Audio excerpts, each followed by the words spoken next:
Hi friends, welcome back to నేను Kumbh Mela continuation video. మనం కుంభమేళ తర్వాత రామ్టెక్ వెళ్ళాం కదా.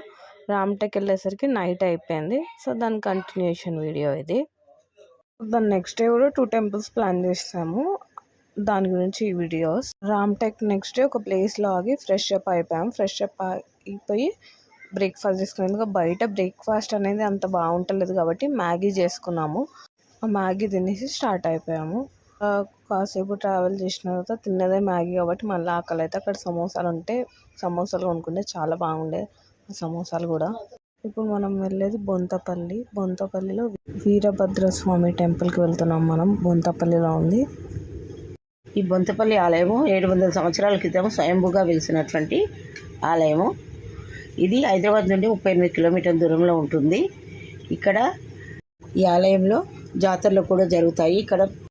ఇక్కడ కార్తీక మాసంలో, శ్రావణ మాసంలో ప్రత్యేక పూజలు జరుగుతాయి. ఇక్కడ గుడిలో స్వయంభూగా వెలిసినటువంటి వీరభద్రస్వామి, ఈయనకి ప్రత్యేక పూజలు అభిషేకాలు కూడా జరుగుతాయి. మనం కోరిన కోరికలు తప్పకుండా తీరుతాయి. ఇక్కడ కుంభమేళ టైంలో వెళ్ళాం కాబట్టి రష్ తక్కువ ఉంది, లేకపోతే విపరీతమైన జనాలు ఉంటారు. ఇక్కడ అమ్మవారు ఉంటారు. భద్రకాళి అమ్మవారు టెంపుల్ ముందు 9 శ్రీచక్రాలు ఉండడం విశేషము. ఇక్కడ కుంకుమార్చన కూడా ప్రత్యేకంగా మనతో చేయిస్తారు శ్రీచక్రాల పైన. ఈ టెంపుల్ ఆవరణ చాలా పెద్దది. ఇక్కడ ఏదైనా పూజలు జరిగినప్పుడు మనం ఉండడానికి కూడా రూమ్ల సౌకర్యం ఉంది. ఈ ఆలయంలో కూడా బిల్వపత్రాల చెట్లు కూడా చాలా పెద్దవిగా ఉంటాయి. మా చిన్నప్పటి నుంచి ఆలయాన్ని చూస్తుంటాము. ఇప్పుడు మా అత్తగారి ఇంటి దేవుడు ఈయననే. ఇక్కడ ఈ ఆలయంలో ప్రసాదము, పులిహోర, లడ్డు, వడ ఉంటుంది. ఇక్కడ దగ్గరలో వాస్తుసత్రం ఉంటుంది. మనకు కావాలన్నప్పుడు కోమట్లకు మాత్రమే ఇందులో సదుపాయం ఉంటుంది. ఈ ఆలయ ఆవరణం చాలా పెద్దది, చాలా విశాలంగా ప్రశాంతంగా ఉంటుంది. ఇప్పుడు ఈ ఆలయం బయటికి వెళ్తే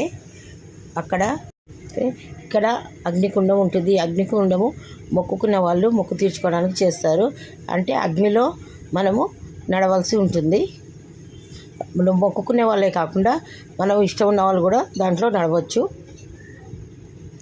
ఈ అగ్నిగుండం అనేది రాత్రికి వెలిగిస్తారు. వీలైతే మీరు కూడా వెళ్ళిరండి. ఇక్కడ నుంచి బయలుదేరి వేరే గుడికి వెళ్ళాము. ఆ వేరే గుడి వీడియోని నెక్స్ట్ వీడియోలో చూడండి.